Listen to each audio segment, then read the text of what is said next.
Well, good afternoon, everyone, and welcome to the Locker Room 411. This is the HJCAC, where each week we try to keep you up to date on everything that is happening involved in the conference.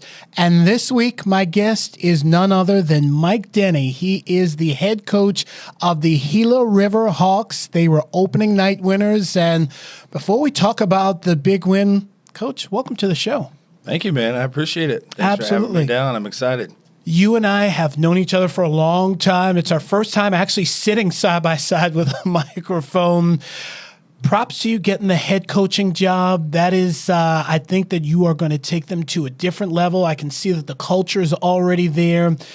Tell us a little bit about kind of the pre-camp, or I'm going to say spring training, if you will, and all of that led into week one, which was obviously a victory. Yeah, sure, no problem. So we had our kids report July 15th.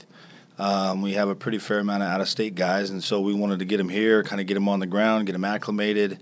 So during that 3-week period leading up to our first practice, we were fortunate to be able to find a facility to work out, weight room workouts.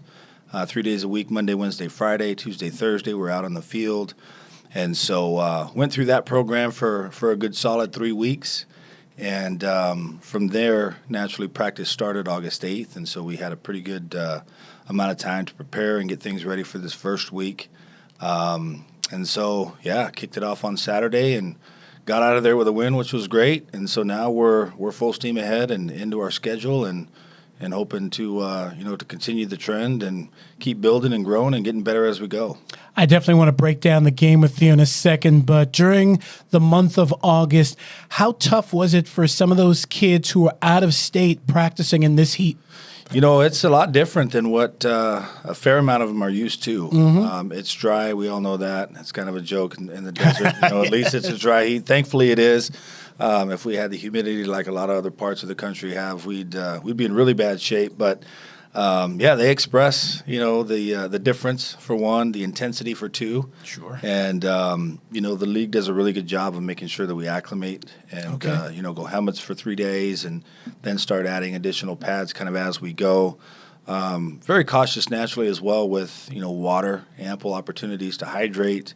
And we force hydration, or I guess we should say we preach hydration to our guys. Sometimes you have to force it, though, because especially if you don't realize a kid from, I don't know, let's say the East Coast, where it's a little bit humid, but out here you don't realize that you're drying up as quick. Exactly, yeah. You're perspiring, I guess, and sure enough, it wicks off and dries, and you don't really have that remaining, look there on your gray shirt to know that you've probably lost about 2 pounds of water weight. So we try to get them off their feet as needed, pull pads off as needed, and just be very, very cautious and safe because heat-related injuries are real. By all means, don't want to have to deal or contend with, the safety of one of our student athletes, and so. After having been in the desert for 41 years, we got a pretty good plan on how to make sure, or at least put the odds in our favor that won't be a challenge for us as we go. 41-24 was the final score on Saturday night. Solid win. I was able to take in the first quarter. You guys dominated the field position, and I think that's the big thing. If you win the field position consistently, you're going to win the game. Walk us through some of those early stages. Montreal Thomas was a big part of that. Yeah, Montreal had a pretty good day. And field position-wise, you're right. We try to capitalize on every possession. We're always going to defer and put our defense out there first and hope for a 3-and-out, get a short porch. And that's the start of getting on good field position. And the hope is you can continue to keep that going, the rest of the way. It's a great opportunity to make things, I would never say easier, but kind of put the odds in your favor. We all know the stats on, your starting yard line at the 40 versus, the negative 20. That's right. Your chance of scoring, whether it's field goal or touchdown, increases immensely. And so that's imperative. That's important. We've got a pretty good punter that can flip the field for us.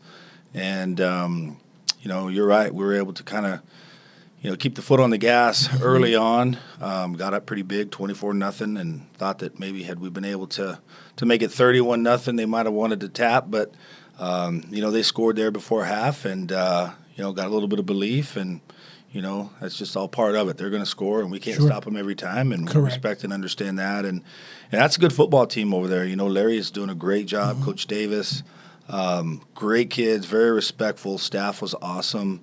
And it was a good, clean, fun college football game for us, and also a chance to kind of see where we are, as a team and find areas to improve. I mean, everyone had the first Absolutely. week jitters and, instances and challenges that I think we're all contending with, regardless Because they of say where you're that the biggest change a football team will make will be between week 1 and week 2. And we'll talk about that a little bit later in your opponent. But, yeah, I'm sure there are some things that you want to clean up a little bit. Sure.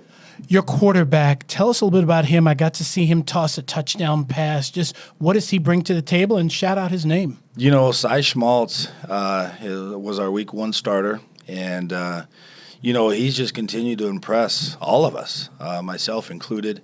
He's a young guy. He is a true freshman. And, he's just done a great job taking over the offense and showing, a lot of leadership ability. That's big, especially out of QB1. 100%. Yeah, I mean, we need that guy that's going to kind of take charge and police that group up and keep a finger on the pulse of what's happening. And very smart football player. He understands concepts. He understands scheme. And has done a great job, kind of like I said before, taking the lead, and kind of being that guy out on the field, the coach on the field. And his arm talent's not bad either. I mean, let's not forget about that. I mean, good night. He gets in trouble. He can get out. He seems to be able to make all the throws. And he's everything you'd want, in a young quarterback and a guy that, is a spearhead of your offense. Special teams, a lot of people don't realize, but you certainly know it. Pretty much 1 out of every 3 plays over the course of an entire football game is special teams in one way, shape, or form or another. Early in the game, you guys hit a 37-yard field goal to kind of keep that momentum going. Tell us about your kicker and your punter.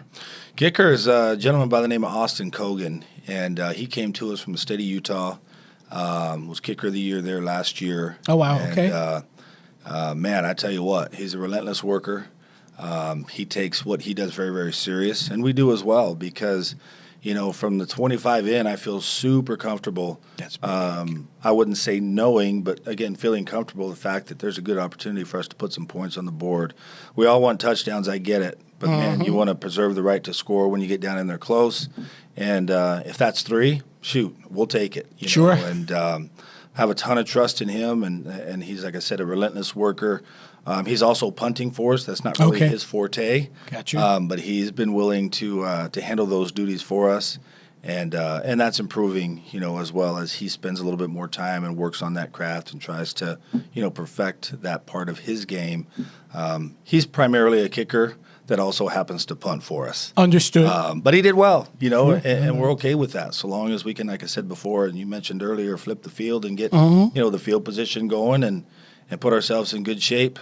He'll continue to do that for us, and just a good kid all the way around, good student, great teammate. The kids like him and rally around him quite That's a bit. big. It is. It really is. And so and I'll ask, how is the locker room for the Hawks as far as from a kid's standpoint? So far, are they starting to gel? Obviously, it's only week 1, but they've been together for about 6 weeks now. Yeah, it takes a little bit. There's that's always a process. It kind of feels like a marathon, not a sprint in a lot of cases. And I get it. Unlike the high school game, these guys haven't been in classes together for 2-3 years. They haven't been at different functions together. They're coming from all over in a lot of cases, and so you're mixing different cultures, different belief systems, and a myriad of different things. And it takes a minute, but collectively, all in all, so far, we haven't had any challenges. We've been fortunate to get everybody to kind of pull the rope in the same direction, which is our ultimate goal. I think that creates some camaraderie when you all have, the same end goal in mind. And they all understand that the standard is the standard, and that's not going to change. They all kind of seem to comply, come together with that, and realize that they really need each other as well. And so kind of like the old slogan, you're playing for the guy next to you. 100%. Yeah, and we don't I'd love for them to all hang out together. There's going to be little cliques and little groups that like to do one thing and groups that like to do others. However, when we're inside the white lines, It's going to be a little bit different story for our guys, and they're starting to understand that. And so we do a lot of team building things. We've had a couple nice barbecues. We've had, some things put in place with team dinners on Friday nights. That's awesome. Also pregame meals on Saturday, which gets all the guys kind of together. And we do a leadership meeting every Friday as well. And so those things I think are important as well because, it might be a 2-year deal. Some guys, you get them a year and they're gone. Yes, that's right. That's a part and these of little the things add up. Yeah. We're catching up with Mike Denney. He is the head coach of the Gila River Hawks. 41-24 victory over the Salt River Scorpions. And, Coach, I'll ask you, it didn't seem like, at least not while I was there, penalties. Did you have a bunch of them, or were there very few? Man, maybe there were more than I thought. No. Okay. We were surprised. After having gone back through and broken down the film, and had a chance to kind of review everything. The things that stood out to me was 0 turnovers. That's ridiculously huge. That's huge. Yeah, you protect the ball, you take care of the ball, gives you a chance to capitalize on every drive. However, what we did do, our defense, those guys, they're something else. They're pretty dang good too, and they ended up with a total of 4 takeaways. So if you can get that ratio working in your favor, you'll take 4-0 every game. You don't give it up, but you get it 4 times from the other squad. Boy, it's going to help. It's going to put the odds in your favor. And so penalty-wise, we had 1 dead ball penalty, which was I guess I'll say okay because the expectation week 1 is to see a myriad of penalties. Sure. And a high volume of penalties. So, yeah, we were fortunate. The refs let us play, and, you could call a penalty on every play. Very true. You're right. In a football game, you definitely can. Great staff, great, crew of officials, Tracy and his guys out there. They did a great job for us, and we played clean enough to not get the laundry thrown on the field a ton, and that matters. It does. It's terrible when you feel like you're making some pretty good strides. You get an important down and distance, and then, oh, by the way, we decide to make a mental mistake and kind of squash everything leading up to that may have been positive. So, but, the hope is that we'll continue to operate in that manner. And our guys know that I do not like penalties because that's just a lapse. In a lot of cases, it's usually not a physical thing. It's a 6 inch between our ears. Right. No, that's right. That cause us to hurt our squad. They're a little bit selfish, in my opinion, as well. And and kids can get mentally tired also. 100%. Yeah, absolutely they can, and I get it. It's been a grind. There's been a lot going on. It's hot. Everyone's dinged up, tired, worn out. So it was good to get another opponent. Now as we're planning and preparing for games each week, kind of throttle back a little bit. Sure. A lot more mental, right? Absolutely. A lot more scheming and game planning and those kind of things. And so our kids are starting to get a little bit of a break. Monday was a super light day for us. Good. Friday's a light day for us. We do our leadership meeting. We do a silent walkthrough. We feed them, and they go home. So we're trying to, rebuild their legs and regenerate their bodies. Thursday, kind of an average day. We're trying to minimize the contact and the beating that their bodies do take. And that's kind of a typical week. Tuesday, Wednesday, we're going to go full rip. But then we start kind of scaling it back a little bit for them. Fully understood. You and I have known each other, I'm going to say 9 years. I think that's probably accurate.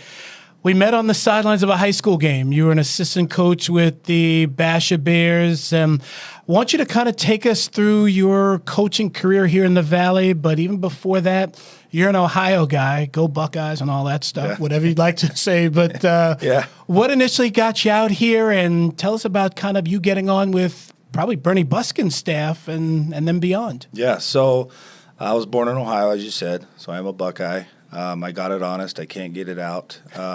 It'll stay there forever, and I'm completely fine with that. Moved here in 1981. I was 5 years old, so I went to school here, and elementary school, junior high, high school, the whole 9 yards.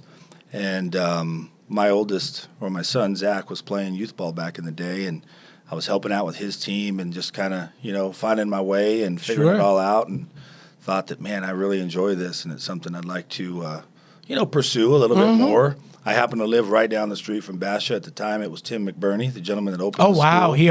Yeah, so I popped in there one day and I said, hey, Tim, I forgot about him. Look, man, I'm just trying to get involved. I don't know what you have available or what, opportunities you might have, but I'd love to, get immersed into this and get involved in some capacity. In that first year, he kind of threw the playbook at me and said, hey, you'll be our freshman offensive coordinator. I said, okay, let's do it. And so worked under a head coach at that time named Chris Boucher. Great man, learned a ton from him. And ended up spending 8 years there at Basha in a ton of different roles. I was a varsity running back coach for a couple years, varsity special teams coordinator, JV head coach 1 year even. Okay.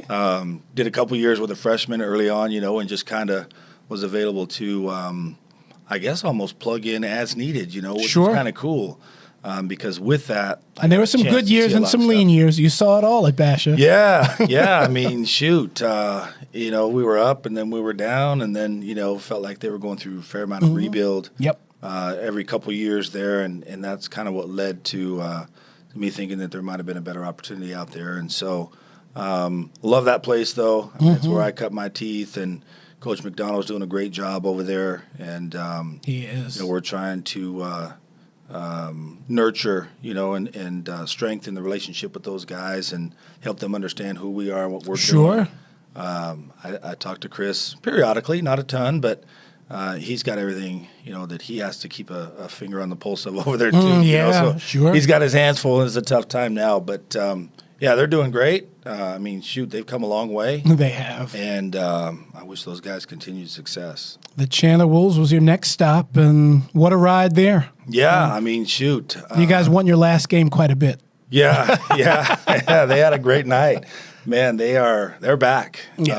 And never really left, but, felt like there might have been a little chink in the armor, but that got fixed really, really quickly. So, I left Basha, had known Sean Aguano for a pretty fair amount of time, and we'd talk every year, and he'd say, "Hey, you're coming over," and I said, "No, we're going to be special out here. I'm going to stay where I am. We're getting it turned around. We're going to be great." And so fortunately, he brought me on board there, and ended up doing 7 years there, I believe it was. Wow! And man, I tell you what, I mean that experience for me was, I'm extremely grateful for that entire program from top to bottom. From Sean when he was a head coach to Coach Garrettson, the receiver coaches Carpenter and Bottrell, and just, I mean, the tenured guys that have been there 15, 16, 18 years, Eric Richardson, Russell Scott. I mean, good night. That is a top-notch, grade A staff. It is. Top to bottom. It definitely is. And, I spent the majority of my time as offensive coordinator with our JV group, and we were fortunate to be relatively comparable to our varsity group, or an extension of that, maybe would be the best way to say it. Had a ton of success, only lost a couple in 5 or 6 years, at that JV level, and we had over 35 years of varsity experience on that JV staff. And so, man, it was awesome. Good quality men there, and just, the football knowledge is off the rails. And for a while, you were doing double duty. Fridays with the Chandler Wolves and Saturdays with the Gila River Hawks. How did the opportunity, or I don't even want to say the transition yet, but where did the Gila River Hawks come into play while you were with Chandler? Good question. So the gentleman who was the head coach, who was our original head coach, a gentleman by the name of Ryan Felker, and I got contacted, or connected, I guess I should say, would have been maybe the spring of 2021. I can't remember exactly when it was. It's all a blur. I know. It really is, man, folks. I'm telling you what, it's going so dang fast. But he and I got in contact, and he was looking for a running back coach at the time. And naturally, I had interest in kind of moving into the collegiate ranks. And getting that variable of recruiting and some of the extra pieces and parts that I really enjoy that you can't get, from the high school level. Correct. Anyway, came on board with him. Didn't really want to commit. Because recruiting can get you in trouble at the high school level. Yeah. We've moving found right that along. out. Yeah. Yes, we found that out. But so I wasn't able to fully commit to be a running back coach, if you will, at the time, as much as I wanted to because of the obligation I had with Chandler. Sure. I was not going to fracture that. I was not going to lessen that or spread myself so thin that didn't get the lion's share of my time and effort, because I feel obligated. If you're going to be in, let's be all in. And, right. And I was all in, and I wasn't going to do things at half capacity, if you will. So anyway, kind of went through the spring with those guys, got my feet wet in recruiting. Ryan kind of gave me a lot of tools and tips and tricks and things like that, which was really, really cool. He eventually went on to be the offensive coordinator at Garden City. And Kansas? Is that in Kansas? Yep. Okay. He's up in the Jayhawk Conference, and that's where he's at currently. And so at that point, they elevated the defensive coordinator at the time to the head coach's role. When he came on as a head coach, he asked me, hey, would you mind being the assistant head coach? Wow. Okay, cool. That will keep me to where I'm not ultimately responsible for a position per se. Okay. I can do both, still stay at the high school and be involved, with Gila. And after week 2 or week 3, they parted ways with our former head coach at the time. And at that point, it was, hey, do you want to be elevated to the head coach's role? And absolutely, I accepted it. And so we got on a pretty good run and finished things off pretty well last year, and got a chance to at least create and establish and build some foundational stuff, that we want within our program. Sure. And then at the end of the season, I had the ability to acquire and obtain a staff of guys, again, that I always use this word, like, know, and trust, man. Absolutely. I want quality men straight up. And, by the way, they happen to be pretty dang good football coaches, Correct. too. And so I was able to bring over a few guys that have been great fits for us so far. No egos. That's hard good. workers, not hobby coaches. They're not there for themselves. And, brought over a gentleman by the name of Jeff Tallman, who's our offensive coordinator. Very detailed, probably another guy from the Chandler Wolves. Yeah, one of the better run game managers I've seen. Brought over an offensive line coach as well, a gentleman by the name of Adam Melsick. I kind of handle our receiver group. And I also was able to, speaking of Basha, bring on a defensive coordinator, a guy by the name of Eric Young, who I worked with at Basha. Okay. When he got to Basha, he had come to us from New Mexico Highlands.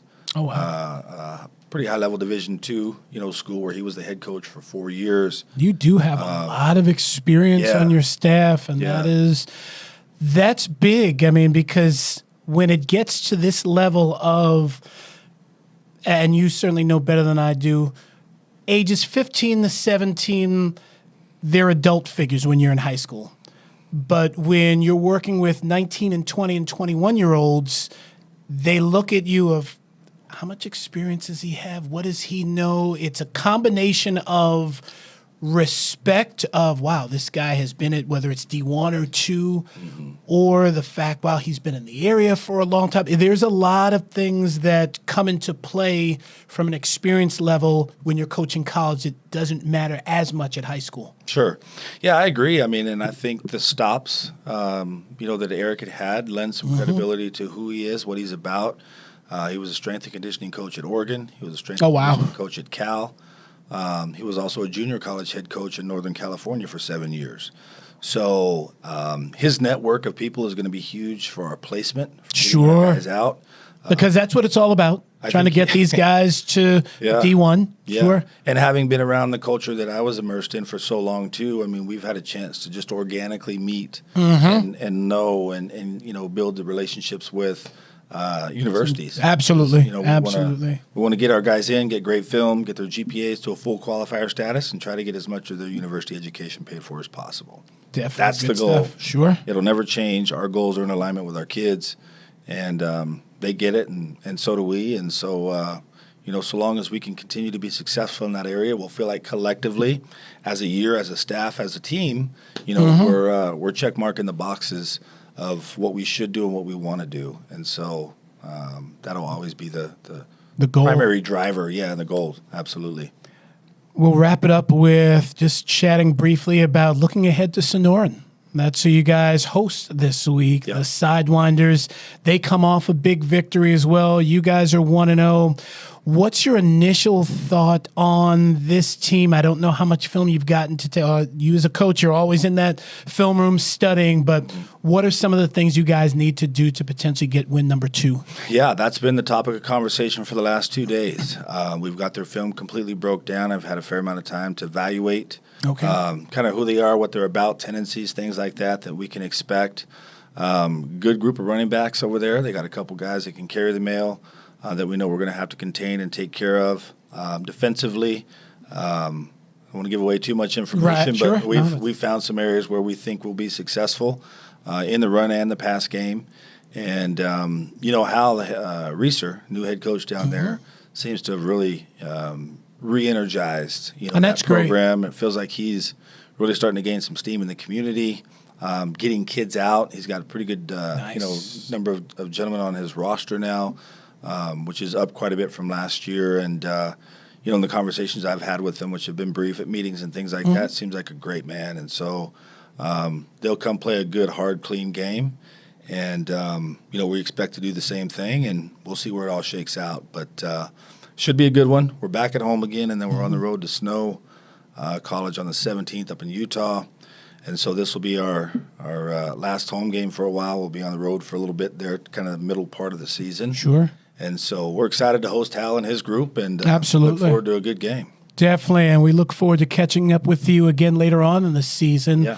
That's Mike Denney. He is the head coach of the 1-0 Gila River Hawks, and we'll see you guys next week. I'm Brett Quintine. Thanks for watching the Locker Room 411. This is the HJCAC.